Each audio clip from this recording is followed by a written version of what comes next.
আচ্ছা, আপনার নাম কি? আমার নাম শহীদুল। হ্যাঁ, শহীদুল। শহীদুল। আপনার মেয়ের নাম? মুন্নি। মুন্নি। মুন্নি কোন ক্লাসে পড়ে? এইটা বলবে এসএসসি দিব। এসএসসি দিবে। জি স্যার। বয়স কত? বয়স 15 বছর হয়েছে। 15 বছর। জি। 15 আচ্ছা। বছর। হ্যাঁ 15 বছর হয়েছে। আচ্ছা, 15 বছর। আপনাদের দেশের বাড়ি কোথায়, মানে বাড়ি কোথায়? বাড়ি হলো মানিকগঞ্জ। মানিকগঞ্জ। হ্যাঁ শিবলা থানা। কি থানা? শিবলা থানা। শিগোলা থানা। আর এইখানে কোথায় থাকেন? এ বাসায় মন্ডল। মণ্ডলনগর। জি। 1 নং ওয়ার্ড, পানিশাইল, কাশিমপুর, গাজীপুর। গাজীপুর। আচ্ছা, তো ঘটনা কি হয়েছিল একটু বর্ণনা দেন তো। এই যে বললাম স্যার আমি একবার। আরেকবার বলেন। ওই যে আমি এসে দিয়ে অফিসে প্রাইভেট পড়ে গেছে, প্রাইভেট পড়তে নেই। প্রাইভেট কোথায় পড়ে? এই যে ওই পানিশালে মোড়ে। পানিশাইল মোড়ে। কার কাছে পড়ে? ওই মাস্টারের নাম জানেন না। আপনি আপনার মেয়েকে প্রাইভেট পড়াবেন, কোথায় পড়াবেন আপনি খোঁজ নেবেন না? খোঁজ নেই স্যার। এই যে মনে করেন এক মহিলা কাছে পড়ে, স্কুলে মাস্টারের কাছে পড়ে। আচ্ছা আচ্ছা, তো সেখানে যাওয়ার পরে আর আসে নাই? মানে কত তারিখে গেছে? কয়দিন হলো? 2-3 দিন এসে। 3 দিন। 3 দিন ধরে আপনার মেয়ে নিখোঁজ। এই বিষয়ে থানায় অভিযোগ করেছিলেন? না অভিযোগ করেন নাই? না, আমরা খুঁজছি, পাইতেছি না। খুঁজছি মেলা পাই না। কোথাও পান নাই? তো খোঁজাখুঁজির পরে যখন কোথাও না পাচ্ছেন তখন তো আসলে থানায় বলছে নৌকা গেছে। নৌকা। কে বলছে এটা? ওরাই বলছে। ওরা বলতে মানে ওই যে মোস্তফা ছেলেটা আছে না। হ্যাঁ, মানে ও মেয়েটা কোথায় গেছে পরবর্তীতে আপনারা জানতে পারলেন? পরে জানতে পারলাম যে একজন ট্যাগ করছে, মোবাইল ট্যাগ করে দেখছি পানি ছেলে এই এলাকায় আছে। আচ্ছা, পরে পাইছি, খুঁজে পাইছি। কোথায় পাইছেন? পুরানি আটকে রাখছে।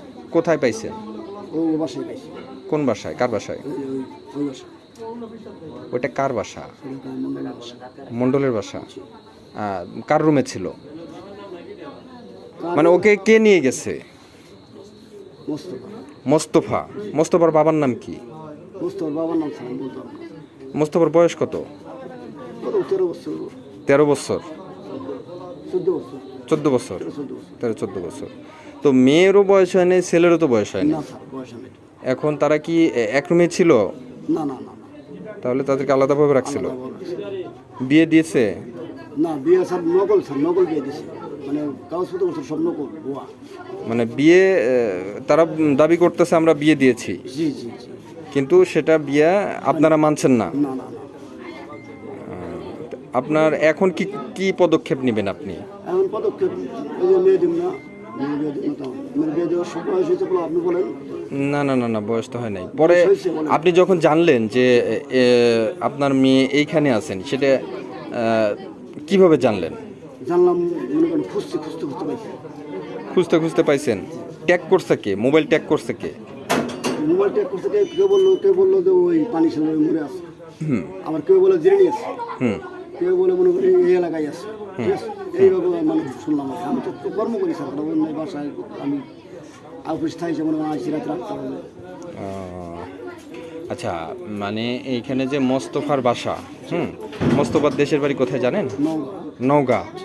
ওর বাবার নাম জানেন না? না স্যার আমি জানি না। আচ্ছা, তো আপনি কি মনে করছেন যে আপনার মেয়ে গেছে নাকি তাকে তুলে নিয়ে যাওয়া হয়েছে? তাহলে মনে করেন হেরা নিয়ে গেছে। মানে জোরপূর্বক নিয়ে গেছে? জোরপূর্বক মানে তাই তো নিয়েছে জোরপূর্বক নিয়ে গিয়ে তাকে কি আটকায় রাখছে? আটকায় রাখছিল কয়দিন? 3 দিন। 3 দিন আটকায় রাখার পরে তাকে আপনারা কিভাবে এখন নিয়ে আসলেন? এখন নিয়ে আসলাম মনে করেন ওই যে বিয়েটা দিচ্ছে, কইছে বিয়ে দিচ্ছি, হ্যান করছি তেন করছি, মনে করেন নানান কিছু করে কাগজপত্র নকল করে ওইগুলো করছি। পরে এখন কিভাবে নিয়ে আসলেন? এখন জোর করে নিয়ে আসলাম। জোর করে নিয়ে আসছেন? মানে আপনারা নিজেরাই? পুলিশের মাধ্যমে নিয়ে আসছেন? থানায় এটা জানাইছিলেন? জানানোর পরে থানা পুলিশ সহ আপনারা জানিয়ে আসছেন? কোন থানা পুলিশকে জানিয়েছেন? কাশিমপুর। হ্যাঁ, আচ্ছা। এখন আপনার চাওয়া কি সর্বশেষ? আপনি দিবেন না মেয়েকে? না, আচ্ছা। তো এটা কি আপনি মানে এখন শুধু মেয়ে দেবেন না এটাই আপনার চাওয়া, নাকি তার বিচারের কোনো? না, আমার এটাই চাওয়া। বিচার কি করবো? বিচার করে লাভ আছে? আমি মেয়ে দেবো না। মানে এখন কি আপনি কোনো থানায় তাদের বিরুদ্ধে কোনো পদক্ষেপ নেবেন কিনা, কোনো মামলা বা অভিযোগ করবেন কিনা? পরে পরে পরে চিন্তা করবেন। আচ্ছা, ঠিক আছে।